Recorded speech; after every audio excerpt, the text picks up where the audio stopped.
बच्चों, पूर्णांक संख्याएं। पूर्णांक संख्याओं में सबसे पहले हम प्राकृत संख्या किसे कहते हैं, यानी प्राकृत संख्या में संख्याओं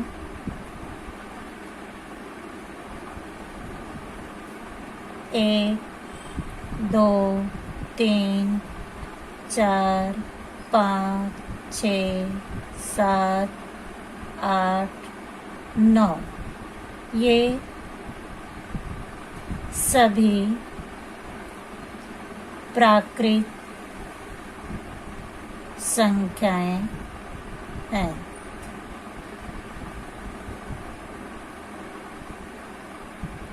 संख्याओं 1, 2, 3, 4, 5, 6, 7, 8 तथा 9 ये सभी प्राकृत संख्याएं हैं।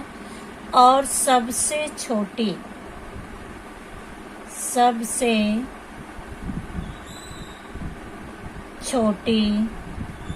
प्राकृत संख्या क्या है? यहाँ पे सबसे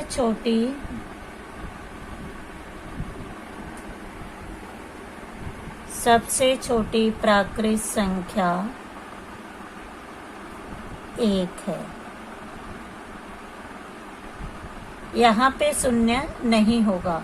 ये सभी 1 से लेकर 9 तक के जो अंक हैं ये सभी प्राकृत संख्याएं हैं, और एक अंक जो है वह सबसे छोटी प्राकृत संख्या है। अब पूर्ण संख्याएं। पूर्ण संख्या किसे कहते हैं? पूर्ण संख्याएं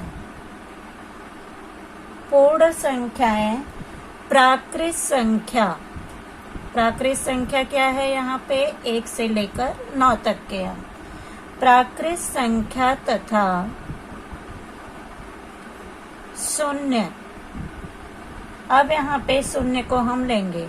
प्राकृत संख्या तथा शून्य के मेल यानी शून्य को मिलाने पर मेल से बनी संख्याओं को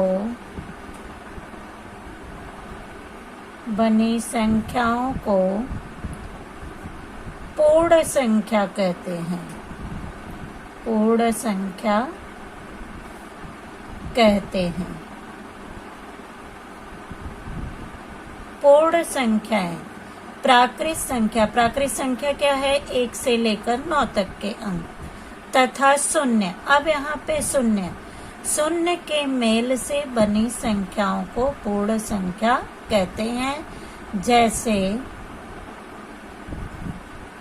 10, 20, 30 इत्यादि।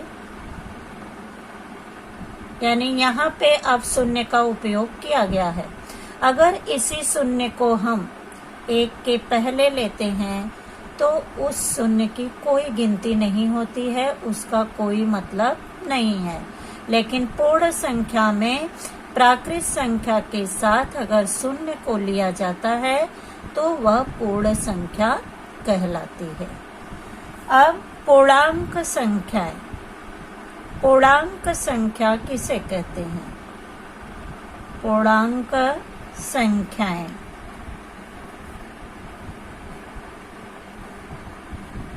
सभी धनात्मक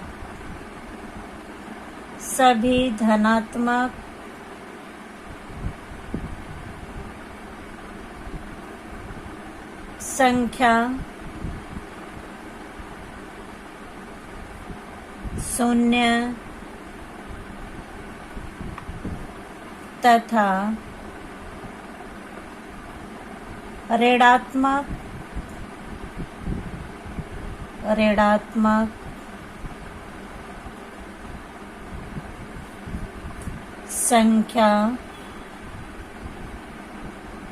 संख्याओं से बने संख्या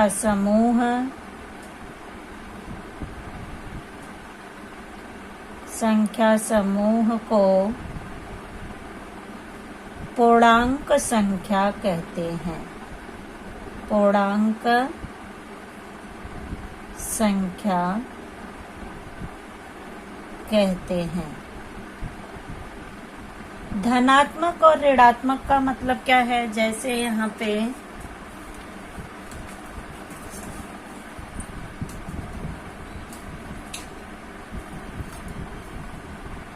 जैसे ये संख्या रेखा बनाया गया है,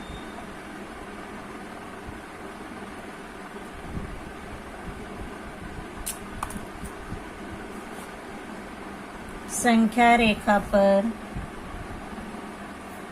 ये शून्य है, शून्य जो है मूल बिंदु है। ये दाहिनी तरफ है और ये बाईं तरफ है। दाहिनी तरफ 1 2 3 4 5, तो यहाँ पे धनात्मक धन 1 धन 2 धन 3 धन 4 धन 5। बाईं तरफ की संख्या ऋणात्मक होगी। ऋण 1 ऋण 2 ऋण 3 ऋण 4 ऋण 5। यानी पूर्णांक संख्याएं हम किसे कहते हैं? सभी धनात्मक संख्या, शून्य तथा ऋणात्मक संख्या, इन सभी को मिलाने पर जो संख्या का समूह बनता है उसे हम पूर्णांक संख्याएं कहते हैं। अगर इसी संख्या रेखा को, ये शून्य जो है, शून्य संख्या रेखा का मूल बिंदु है, ये धनात्मक संख्याएं हैं और बाईं तरफ ऋणात्मक संख्या है।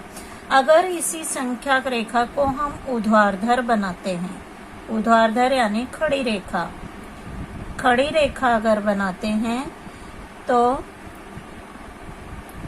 ये शून्य है,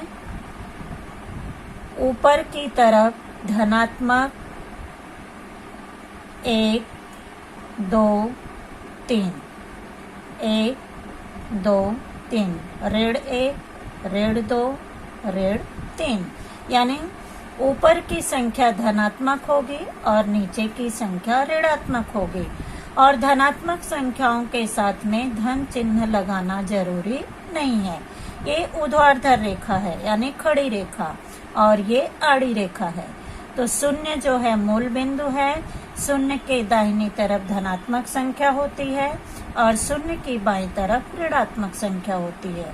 और ऊर्ध्वाधर अगर संख्या रेखा है तो शून्य के नीचे ऋणात्मक संख्या होगी और शून्य के ऊपर धनात्मक संख्या होगी।